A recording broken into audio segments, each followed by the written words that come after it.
video will be perfect for you if you have not yet explored freezing action in the day with high-speed sync and hypersync. If you're just used to freezing action in the day with your camera's max sync shutter speed, which is usually 200 or 250th, then I'm going to go over all the differences and show examples in charts that I made that compare the differences between freezing action with 250th of a shutter, relying on the flash's speed to freeze the action, as opposed to using hypersync and high speed sync methods, which allow you to go to any shutter speed you want, and basically the shutter speed is freezing the action, not the speed of the flash.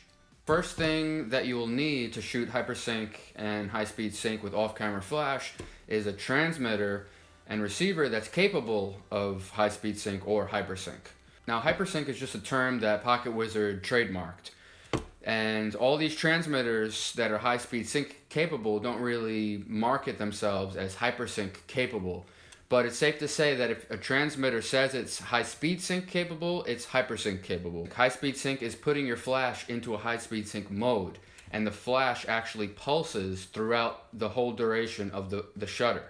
Hypersync is just hooking up a high-speed sync capable transmitter to your camera and putting your flash on full power. That's it. And then you could go up to whatever shutter speed you want. This chart will show you the difference in performance between 4 or 5 different transmitters and receivers that give you high-speed sync and hypersync capability. What you can tell is they're all pretty much the same. You got the PocketWizard, which is like $200 for the Mini TT1 transmitter, and go to the Flashpoint R1, that's like $40 for the transmitter.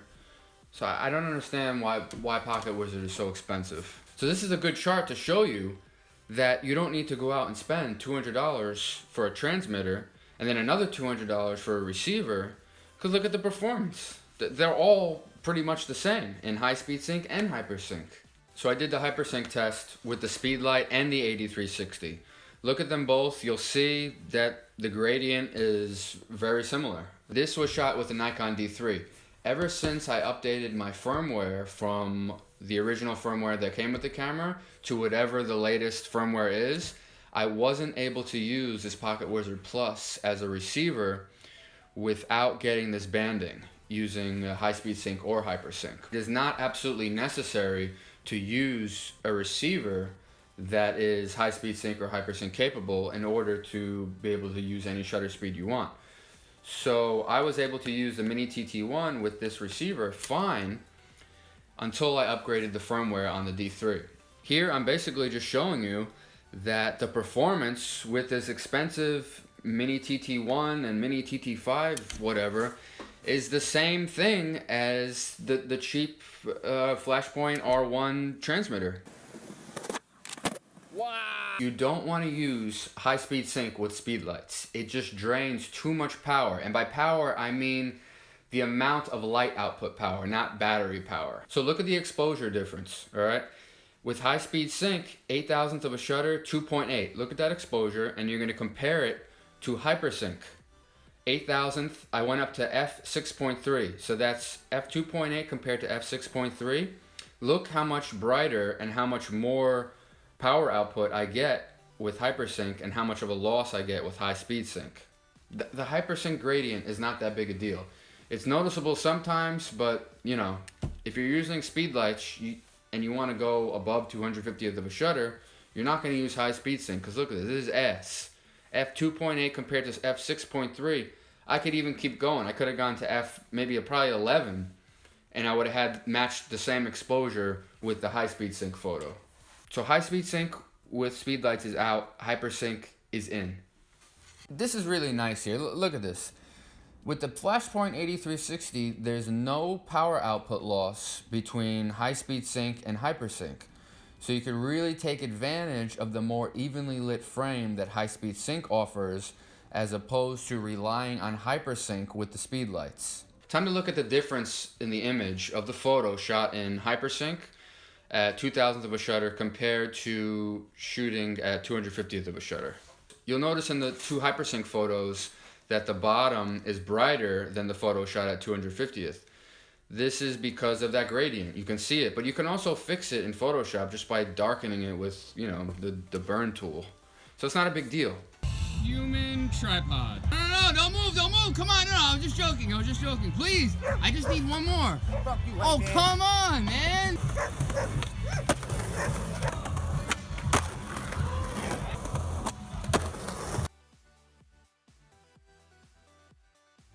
So the chart of Shane really shows the difference in motion blur when shooting at 250th of a shutter and using your flash's speed to freeze the action, as opposed to relying on the shutter speed to freeze the action using Hypersync or Highspeed Sync.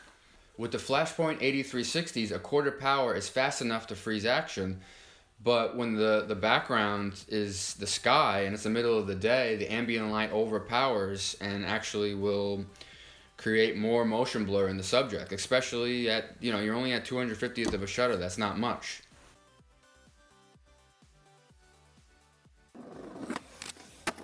So a lot of the times I'll set up two Flashpoint 8360s with receivers if I'm going to use High-Speed Sync mode or Hypersync, and I'll just throw this SB800 on the ground and rely on the optical slave to be triggered by the two other flashes. Now look at the performance of Hypersync with and without receivers. It's exactly the same. So Hypersync is not necessarily in the receiver, it's all about the transmitter.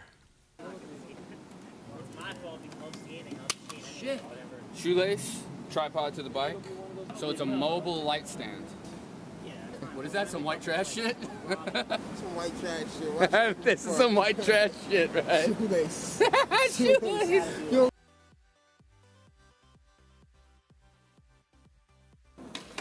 Woo. Holy.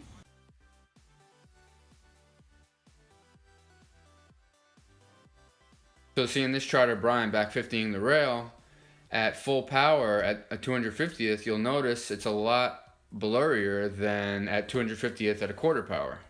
You'll still see ghosting around the subject at 250th even at a quarter power, because it's just the ambient light takes over and there's just no way to avoid it. But I mean, it's not horrible unless you really need to shoot a photo that doesn't have any ghosting or any motion blur at all.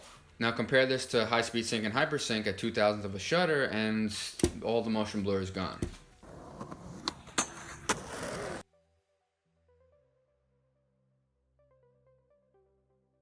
This chart just shows that if you want to eliminate all motion blur in your subject and the subject is going side to side, you want to be above 2500th of a shutter. And you could do a test like this even without flash.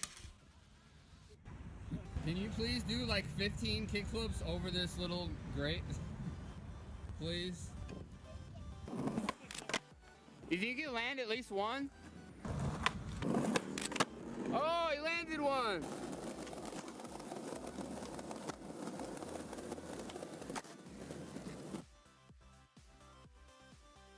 So the only major difference with all these transmitters and receivers that I tested is with the Yongnuo 622s.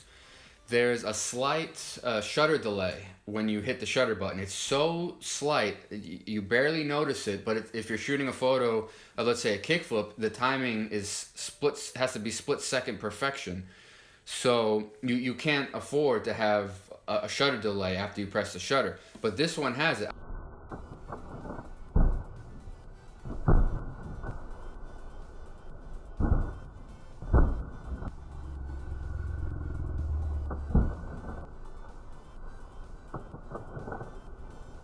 This chart of Matt crooked grinding the rail underneath the Manhattan Bridge is a good example of being able to use your SB800 or Speedlight at a half power at 250th of a shutter.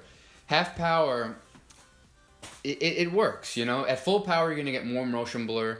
At half power, not as much. Quarter power, it'll be better. But this is a good example of using a half power with the Speedlight and still being able to freeze the action good enough.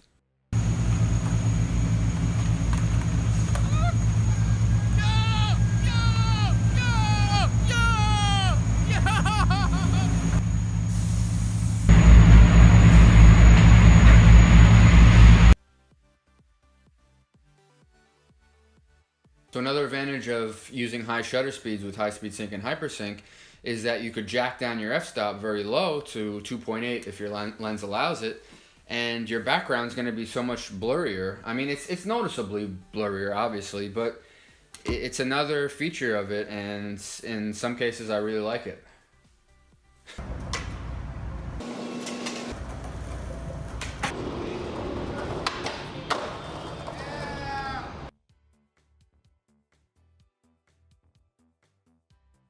So it's all about being able to control the blur. You wanna be able to say, hey, I'm gonna go out and shoot a photo with a little bit of motion blur or no motion blur. It's all about having options, and this is what it's about. And there's nothing wrong with a little bit of motion blur. It's just all about what your preference is and what you want. What do you want? I don't know.